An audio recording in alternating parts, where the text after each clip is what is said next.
नमस्कार। फिर से एक बार स्वागत है मेरे चैनल पर। मैं हूँ राज। आप देख रहे हैं हाईवे 33। दोस्तों, आज की जो कहानी है ये उत्तर प्रदेश की बलिया डिस्ट्रिक्ट से आई है। ये घटना 1997 की है और ये घटना हमें शेयर किए हैं, उनका नाम राम भरत है। तो क्या है कहानी, क्या थी घटना, क्या हुआ था उनके साथ में, चलिए शुरू से बताते हैं। लेकिन इस घटना में जाने से पहले दोस्तों, अगर आप मेरे चैनल पर पहली बार जुड़े हैं और अभी तक मेरे चैनल को सब्सक्राइब नहीं किए हैं तो प्लीज़ कर लीजिए और साथ में बेल आइकन को दबाना ना भूलिएगा। और हाँ दोस्तों, अगर आपके पास भी कोई इस तरह का घटना है, कोई कहानी है, तो आप मुझे इंस्टाग्राम पर या मेरे व्हाट्सएप नंबर पर शेयर कर सकते हैं। तो चलते हैं आज की इस कहानी में। दोस्तों, मेरा नाम राम भरत है। मेरी छोटे भाई की शादी तय हो गई थी। वैसे तो हम 3 भाई थे। भाइयों की तो शादी बहुत पहले हो चुकी थी। अब सबसे जो घर में छोटा बचा था मेरा भाई, और उसी की शादी अब तय हो चुकी थी। बारात का टाइम नज़दीक आते जा रहा था। बड़ी धूमधाम से हम लोग अपने छोटे भाई की शादी करना चाहते थे। जितने हमारे रिश्तेदार थे सबको हमने बुलाया और बारात जाने के लिए कई गाड़ियां हमने बुक किया, बस भी बुक किया, ताकि कोई कमी ना रह जाए। उसमें हमारे एक मेहमान थे जो हमारे जीजा जी थे। जीजा जी हमारे कज़न सिस्टर के पति थे, हमारे चाचा के दामाद थे। लेकिन वो हमें बहुत प्यार करते थे। लगता ही नहीं था कि वो कज़न सिस्टर के पति हैं। हमें वो बहुत ज़्यादा प्रेम देते थे। हमारे घर पर आना जाना उनका लगा रहता था। और उन्होंने कहा था कि देखो राम भरत, छोटे की शादी हो तो हमें ज़रूर बुलाना। और वही हमने किया। वो जीजा जी सरकारी जॉब में थे और उनके पास तो अपनी ही गाड़ी थी। अब हमने खबर तो भेज दिया और इंतज़ार करने लगे। बारात अब जाने को तैयार हो चुकी थी। जो बारात थी वो करीब 70 किलोमीटर के सफ़र करना था। अब सब लोग अपने अपनी जगह पर, जो जिसको गाड़ी मिली, कुछ बस में बैठे, कई छोटे गाड़ियों में बैठे। काफिला हर तरफ से तैयार हो चुका था। लेकिन जीजा जी हमारे अभी तक पहुंचे नहीं थे। मैं सोचने लगा कि कहीं वो लेट तो नहीं हो गए, कहीं रास्ते में तो फंस नहीं गए, क्योंकि उनको एक शौक़ था। वो शौक़ था दारू का। मुझे यही आशंका लगा कि कहीं रास्ते में, कहीं ठेके पर ना बैठ कर के वो दारू पीने लगे। मुझे यही बात का डर था। लेकिन तभी उनकी गाड़ी मुझे आती हुई दिखाई दी और वो बिल्कुल बिना पिए हुए आए थे। अब हम लोग उनसे मिले और बोलने लगा, जीजा जी आप लेट हो चुके हो, आपकी वजह से बारात देखो तैयार खड़ी है और हम आप ही का इंतज़ार कर रहे थे। वो सॉरी कहते हुए कहने लगे, अरे बेटा मेरे से लेट हो गया, टेंशन मत लो, चलो आप लोग निकलो। और फिर वो घर की तरफ चले गए। मैं बोला, जीजा देरी मत करना, हम लोग निकल रहे हैं और आपकी गाड़ी तो बहुत अच्छी है, वो तो जल्दी ही चली जाएगी, आप जल्दी आओ। और फिर हम लोग बारात लेकर के उस स्थान की तरफ चल पड़े थे जहां हमें जाना था। जीजा का गाड़ी हमें अभी दिखाई नहीं दिया था। हम उस जगह पर पहुंच गए थे। जब पहुंचे तो रात के 8 बज चुके थे। अब वहाँ पर जो भी शादी ब्याह का कार्यक्रम था कार्यक्रम शुरू होने वाला था। हाँ, मैं इंतज़ार कर रहा था जीजा का कि जीजा कहाँ रह गए। वो तो सबसे आगे उनको आ जाना चाहिए था, लेकिन उनका तो कहीं गाड़ी का आता पता ही नहीं चल रहा था। क्या वो घर से लेट निकले थे क्या? मुझे ऐसा ही आशंका होने लगा था। अब शादी का कार्यक्रम चल रहा था, हम लोग उसमें भाग ले रहे थे और कुछ देर तो हम लोग भूल ही गए। मैं तो भूल ही गया था कार्यक्रम के वजह से। जब कार्यक्रम ख़त्म हुआ तो करीब करीब 10 बज चुका था रात का। अब फिर मैंने सोचा कि शायद वो शमियाना में बैठे होंगे, गाड़ी आ गई हो गई। लेकिन मैं जब शमियाने में पहुंचा तो देख करके हैरान रह गया कि उनकी गाड़ी का कहीं आता पता ही नहीं था। मैं अपने रिश्तेदारों से पूछने लगा कि जीजा जी की गाड़ी आई है क्या, जीजा जी आए हैं क्या? लेकिन सबने मना कर दिया कि जीजा जी तो अभी तक आए नहीं हैं और ऐसा हो नहीं सकता था कि जीजा जी घर से ना निकले हों। जीजा नहीं दिखाई पड़े, मन आशंकाओं से भर गया था। मैं सोचने लगा कि क्या कहीं वो बीच रास्ते में कहीं दारू पीने तो नहीं बैठ गए। लेकिन ऐसे नहीं थे जीजा। वो जानते थे समाज में कैसे चलना है और वो भी इस जगह पर बारात में आना है, ऐसा तो कभी नहीं करेंगे। अब मैं एक गाड़ी वाले को बोला कि भाई जाओ, और उनके साथ में मैं अपने 3 रिश्तेदारों को भेज दिया जो जीजा को पहचानते थे कि जाओ आगे तक देख के आओ, कहीं जीजा जी की गाड़ी खराब तो नहीं हो गई है। अब फिर हम शादी के कार्यक्रम में लग चुके थे। 1 घंटा के बाद हम करीब फारिग हुए थे। जब हम शमियाने में पहुँचे तो वो लोग वापस आ चुके थे जिनको मैं भेजा था जीजा जी को पता करने के लिए। मैं उनके पास पहुंचा और पूछा कि क्या जीजा जी की गाड़ी दिखाई पड़ी? उन्होंने बोल दिया कि नहीं, हम बहुत दूर तक गए थे लेकिन कहीं पर जीजा जी की गाड़ी नज़र नहीं आई।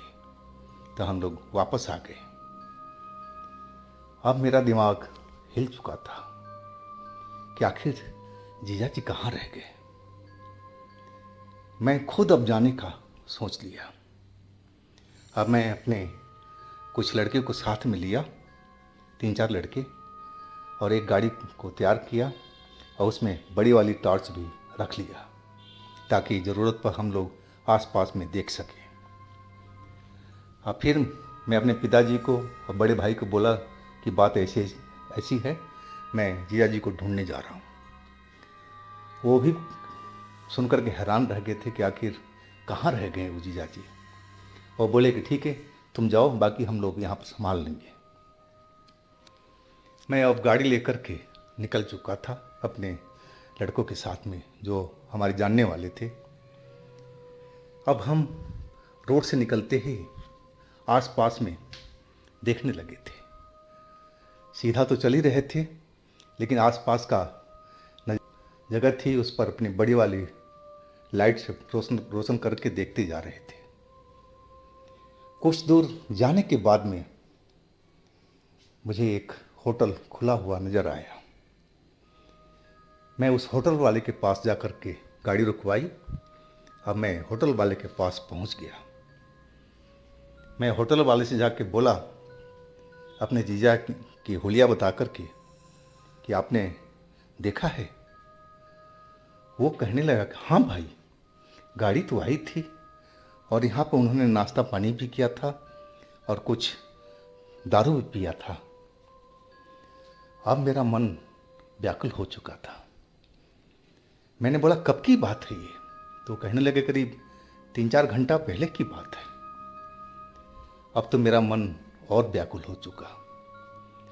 मैंने दोबारा फिर जीजा का हुलिया बताया ताकि मैं बिल्कुल उनको समझा सकूं कि वही बंदा थे। तो उसने इस बार भी बोला हाँ हाँ मैं बिल्कुल सही कह रहा हूँ, वो आपके जीजा ही शायद थे।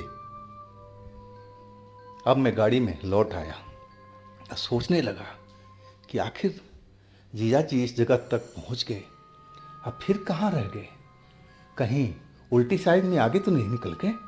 कहीं रास्ता तो नहीं भटक गए रात में, मुझे ऐसा ही लगने लगा। मैं ड्राइवर को बोला, भाई अब गाड़ी सीधा चला, हमें बारात की तरफ नहीं, इस रोड पर आगे की तरफ बढ़ते जाना है। और चल पड़ा हमारा गाड़ी। हम अपनी बारात वाली जो रास्ता था उसको पार कर चुके थे और सीधा आगे की तरफ चलते जा रहे थे। वैसे तो रोशनी हमारी गाड़ी की बहुत अच्छी थी, दूर दूर तक नज़र आ रहा था, लेकिन वहाँ पर भी दूर दूर तक जीजा जी की गाड़ी नज़र नहीं आ रही थी। तो कहाँ गई जीजा जी की गाड़ी, कुछ समझ में नहीं आ रहा था। बहुत दूर तक हमने जा कर के आगे तक देखा है, लेकिन कहीं भी गाड़ी उनकी नज़र नहीं आई। आखिरकार मायूस हो गए हम और ड्राइवर को बोला कि भाई वापस चल। साहब समझ में नहीं आ रहा था कि अब जीजा जी को ढूंढे तो कहाँ पर ढूंढे। अब मैंने सोचा कि अब चल के पिताजी को, भैया को सारी बात बताऊंगा, शायद वो लोग का दिमाग में कुछ आए ताकि वो लोग आइडिया दे सके कि कहाँ गए होंगे। मैं ड्राइवर को बोला, भाई गाड़ी बैक कर और वापसी चल बारात की तरफ में। मन एकदम व्याकुल हो रहा था मेरा जीजा जी के बारे में सोच सोच करके। अब हम उस बारात वाले रास्ते से थोड़ी ही दूरी पर रह गए थे, करीब 1 किलोमीटर के आसपास में। और हम टॉर्च का रोशनी, बड़े वाला जो टॉर्च था उसकी रोशनी आसपास में एरिया में मैंने फोकस कर रहे थे। और तभी मेरी निगाह उनकी सफ़ेद गाड़ी पर पड़ गई, जो एक पेड़ों की झुरमुट के बीच में खड़ी दिखाई दिया। वहाँ तक गाड़ी कैसे पहुँची, लेकिन गाड़ी देख करके मन में शांति सा हुआ। चलो गाड़ी दिख गई, अब जिया जी भी मिल जाएंगे। मैंने ड्राइवर बोला, गाड़ी रोक भाई। ड्राइवर गाड़ी रोका और मैं अपने लड़कों को लेकर के उस गाड़ी की तरफ चल पड़ा जो मुझे दिखाई दे रही थी। वो कच्चा रास्ता था, मैंने देखा कि उस पर टायर के निशान बने हुए थे। शायद ये गाड़ी यहीं से उतर करके और आगे बगीचे में गई होगी। जब हम बगीचे के पास पहुँचे जहाँ पर वो गाड़ी खड़ी थी, तो देखा गाड़ी के गेट तो खुले हुए हैं। अब मैं जल्दी अंदर झांका, लेकिन जीजा जी कहीं नज़र नहीं आए। अब फिर हमारी जो बुद्धि थी सटक गई, मन बेचैन हो चुका।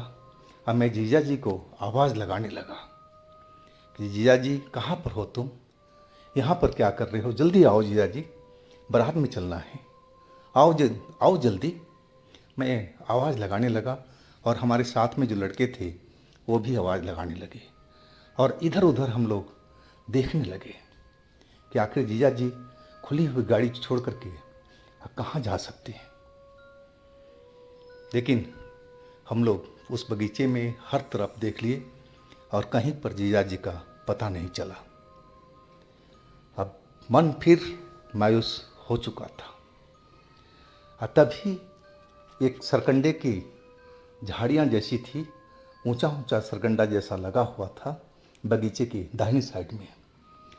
वहाँ पर सरकंडा हिलता हुआ नजर आया और वो एक लड़के ने देखा और वो कहने लगा, अरे भैया देखो सरकंडा वहाँ पर हिल रहा है, हमें वहाँ चलना चाहिए। उसकी बात सुनकर के हमने टॉर्च का फोकस उस सरकंडे की तरफ कर दिया और हम चल पड़े उस तरफ में। सरकंडा का वो शायद पूरा जंगल ही था। और जब हम वहाँ पहुँचे तो जहाँ पर सरकंडा हिल रहा था, मैंने देखा वहाँ तो जैसे कुछ कब्रिस्तान सा लग रहा था। हर तरफ कच्ची कच्ची कब्रें पुरानी मुझे दिखाई दे रही थी। तो जीजा जी इस जगह पर क्यों आएंगे भाई, अपने मन में सोचने लगा। और लड़के भी आवाज़ लगा रहे थे, मैं भी आवाज़ लगा रहा था कि जीजा जी कहाँ हो तुम, कहाँ हो। और जहाँ सरकंडा हिल रहा था अब हम उस जगह पर पहुँच गए। जैसे ही टॉर्च की रोशनी हमने किया उस जगह पर, तो देख करके हमारी तो चीख निकल गई थी। जीजा जी बिना कपड़ों के जमीन पर लेटे हुए थे और उनके पास में एक लंबी सी लड़की जैसी दिखाई दे रही थी, वो खड़ी थी। और जैसे ही टॉर्च की रोशनी उधर पड़ी और वो जो लड़की दिखाई दे रही थी सफ़ेद कपड़ों में, वो तेजी के साथ सरकंडों के अंदर में घुस गई। अब उस जगह पर सिर्फ जीजा जी नग्न अवस्था में पड़े हुए दिखाई दे रहे थे। उनका जो कपड़ा पड़ा था वो दूर पड़ा हुआ ज़मीन पर दिखाई दे रहा था। अब तो हम देख करके कांप गए थे कि आखिर वो लड़की को कहाँ से आई, कौन है लड़की, और जिया जी यहाँ पर क्या कर रहे हैं, कुछ समझ में नहीं आ रहा था। हम लोग सही मायने में डर चुके थे और जीजा जी को हमने जल्दी से जो पास में पड़े कपड़े थे उसको हमने उल्टे सीधे पहनाना शुरू कर दिया। अब फिर जीजा जी को उठाने लगे, जीजा जी उठो उठो, लेकिन जीजा जी तो लग रहा था कि बिल्कुल बेहोश हुए पड़े हैं। हमको उनको बेहोशी की हालत में ही उठा करके सरकंडे की झाड़ी से हम बाहर निकल आए बगीचे में, जहाँ पर कार खड़ी थी जीजा जी की। अब हम कार में उनको डाले, चाबी भी उसी में लगी हुई थी। मुझे ड्राइविंग आती थी और बाकी मेरे साथ में जो लड़के थे उनको भी आती थी। मैंने बोला कि अब जल्दी से इनको लेकर के बारात में पहुंचा जाए, ना जाने इनके साथ में क्या हुआ है। और तभी एक लड़का कहने लगा कि भैया, जो लड़की दिखाई दी थी ना जहाँ पर जिया जी पड़े हुए थे, मुझे तो चुड़ैल नज़र आ रही थी। अब मैं उसकी बात सुन करके और डर चुका था और जीजा जी को होश में हम लोग लाने की कोशिश लगातार कर रहे थे, लेकिन वो होश में नहीं आ रहे थे। आखिरकार हम लोग जीजा जी को लेकर के बारात में पहुंच गए थे और जैसे ही पहुंचे वहाँ पर जो हमारे रिश्तेदार थे बिल्कुल सारे जुट गए देखने के लिए कि आखिर जीजा जी के साथ में हुआ क्या है, क्यों बेहोश पड़े हैं, क्या घटना घटी है। सारे रिश्तेदार इकट्ठा हो गए थे, जितनी मुंह उतनी बात। कई कहने लगे कि दारू पी करके कहीं गिर गए होंगे।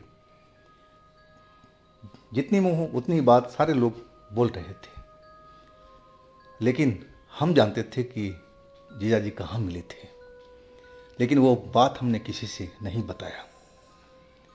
मैं अपने पिताजी से बोला कि पिताजी ऐसी ऐसी बात है और क्या किया जाए। पिताजी जो हमारे लड़की के पापा थे उनको कान में जा कर के बोला सारी बातें। तब वो कुछ पिताजी को बताए और फिर वो तेजी के साथ अपने गांव की तरफ, अपने घर की तरफ चल पड़े।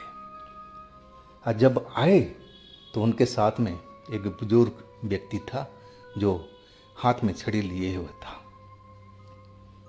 अब कई लोग जीजाजी को होश में लाने की कोशिश कर रहे थे, पानी डाल रहे थे, हिला डुला रहे थे, लेकिन जीजाजी बिल्कुल बेहोश थे।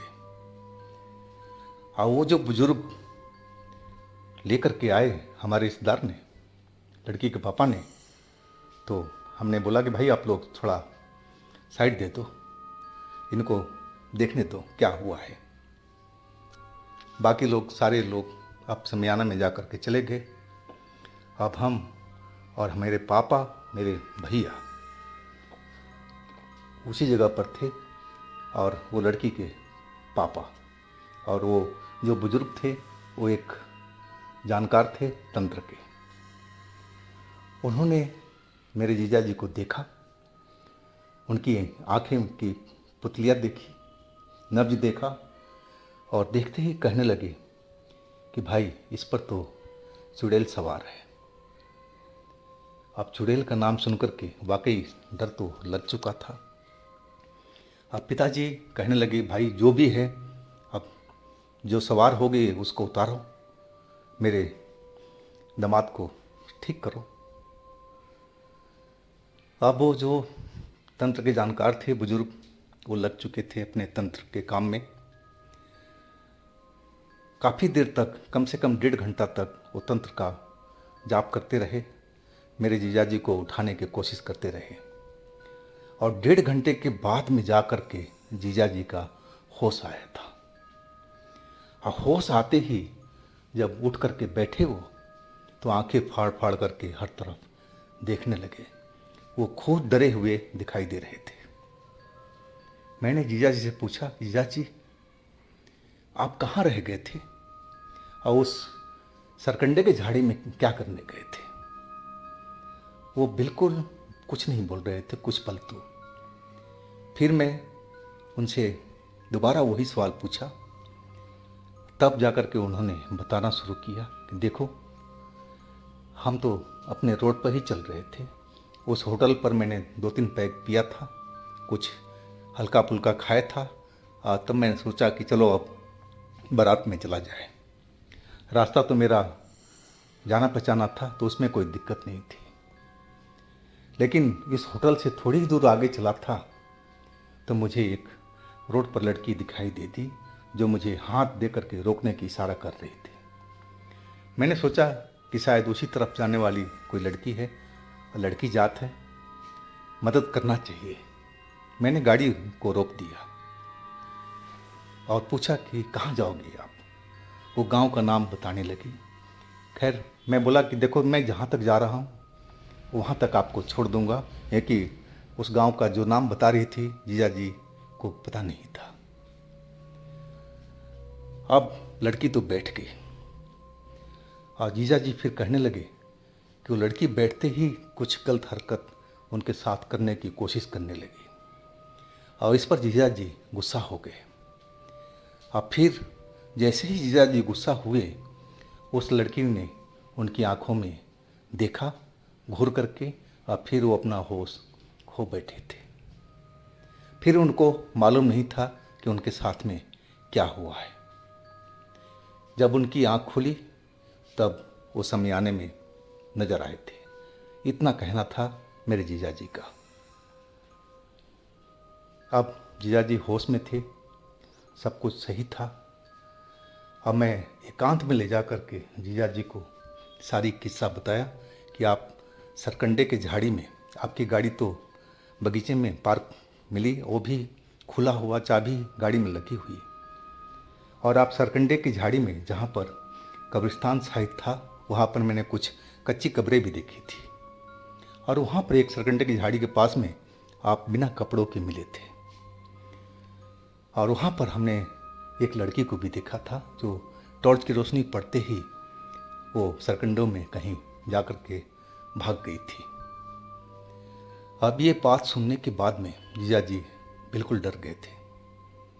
मैंने कहा कि देखो, जो हो गया आपके साथ में उसको वापस तो लाया नहीं जा सकता है, लेकिन आगे से आपको थोड़ा सावधानी ज़रूर बरतनी पड़ेगी। ये दारू वाला काम है ना, बीच रास्ते में मत किया करो। हाँ, अगर अब पीना है तो आप घर में पियो। आप बारात में आ जाते, यहाँ पर बैठ के मज़े से पी लेते, यहाँ कौन रोकने वाला था आपको? आप वो गलती मान चुके थे। उन्होंने बोला कि आगे से मैं इस चीज़ को ध्यान रखूँगा, ऐसी गलती मैं दोबारा कभी नहीं करूँगा। जीजा जी इसके बाद में स्वस्थ रहे थे, उनके साथ में ऐसी कोई बात नहीं हुई थी, तो हमें इस बात की बहुत खुशी थी। तो दोस्तों, ये थी आज की कहानी। अगर आपके पास भी कुछ ऐसी कहानियाँ हैं तो आप मुझे इंस्टाग्राम पर या मेरे व्हाट्सएप नंबर पर शेयर कर सकते हैं। और दोस्तों, मेरे दूसरे चैनल पर भी जाइए, उनमें भी अच्छी अच्छी कहानियाँ हमने डाली हुई है जो बेहद आपको पसंद आएगी। चैनल का लिंक डिस्क्रिप्शन बॉक्स में दे रखा हूँ, तो एक बार आप लोग ज़रूर विजिट कीजिएगा। मेरे इस चैनल को भी लाइक कीजिएगा, सब्सक्राइब कीजिएगा, शेयर कीजिएगा। और फिर हम मिलते हैं अगले दिन इसी तरह की एक कहानी में। आप लोग अपना बहुत ही ख्याल रखिएगा। नमस्कार।